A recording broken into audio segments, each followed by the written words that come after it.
Yo, what's hoppin' Zazels and Zazets? If you remember from the last video, we rolled Fortnite for the next review.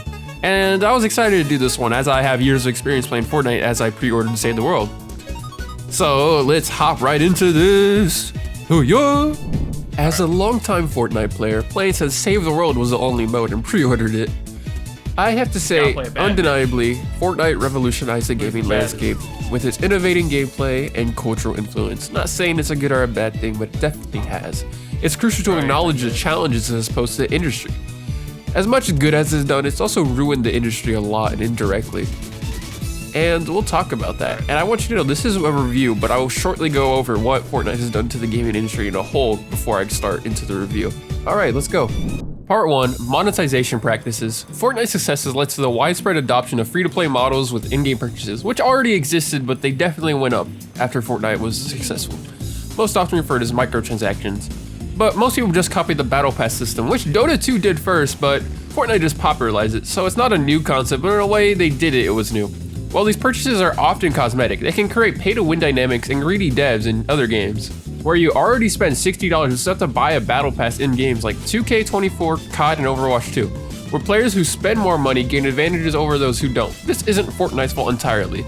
A lot of games just want to hop on the bandwagon to get some of that sweet children's parent credit card money.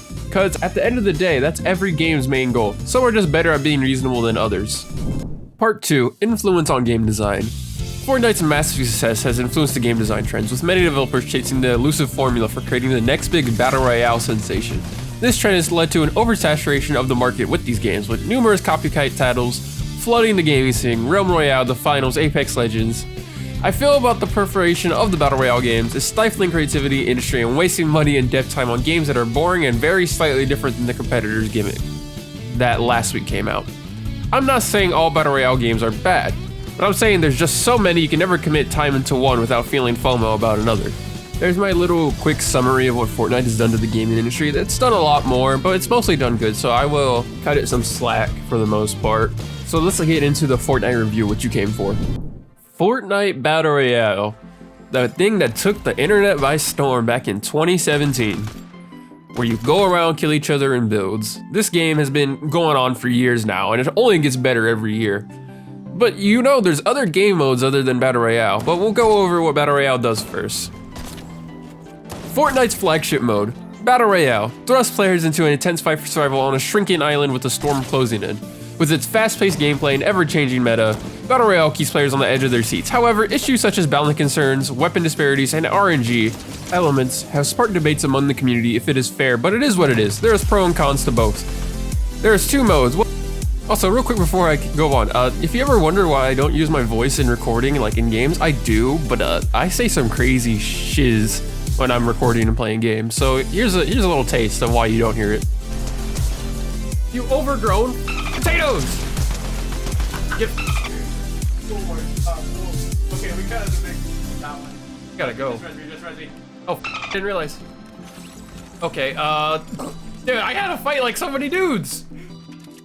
It was like an orgy. And not in the good way. So yeah, that's kind of why you don't hear me use my voice in gameplay, because I say some wild stuff. Let's continue. Well, more like sub-modes. The original mode, builds, and the new mode, no builds, where you guessed it, you can't build, which is Fortnite's main gimmick. Overall, Battle Royale is what got this game huge and what allowed it to expand as much as it has over the years. If it wasn't for Battle Royale, we wouldn't have the rest. So there is a bunch of different game modes, but we're gonna go in order in the time they release. So let's start with Save the World, the one that came out first. Save the World offers cooperative gameplay against hordes of enemies in a PvE environment. Players set up, defend objectives, collect resources, and progress through a storyline. Despite its engaging gameplay loop, Save the World has encountered issues such as repetitive missions, lack of content updates, and a dwindling player base. I love Save the World, and I wish Epic Games would revitalize Save the World and attract new players to the mode. But they abandoned it long ago, which makes me sad, as this is what I pre-ordered and paid for it back in the day, and it was my favorite mode. But it's still fun to play once in a while and gives decent XP. LTMs, limited time game modes.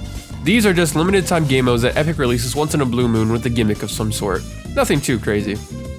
And creative mode. Creative mode is where players unleash their creativity by building and designing their own worlds within Fortnite. From elaborate structures such to interactive minigames, the possibilities are endless. However, creative mode faces challenges such as limited resources, performance issues, and a steep learning curve for new creators. Hopefully Epic can help with better tools for learning, but hey, you could always use YouTube. These are the 4 main modes, but there is 3 smaller modes worth mentioning. The Lego mode, which is totally different from the main gameplay loop, and the Fortnite Festival mode, which is basically Rock Band and Fortnite, and there's a racing mode as well. I forgot its name. Oh, I remember, Rocket Racing. And they all have totally different gameplay modes than the main Fortnite modes, but they're still fun in their own right. This game has one main problem, and it's its gimmick, building. Fortnite's building mechanic is one of the most defining features of the game, allowing players to construct elaborate structures for defense, traversal, and combat. However, mastering building techniques requires practice, precision, and quick reflexes, creating a steep learning curve for new players. The skill ceiling for building continues to rise as experienced players develop advanced strategies and techniques to increase their speed, furthering the widening skill gap between veterans and novices. I don't know how they would fix this, but it's like they slapped a band-aid on it with no build modes. It's something, but it's no real fix.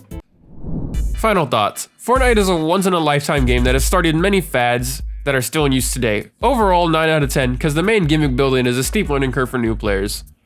And for potential, if you played Fortnite, you know nothing is off the table, so it gets at a 10 out of 10 for potential. So let's get to the spinning, what we're going to review next.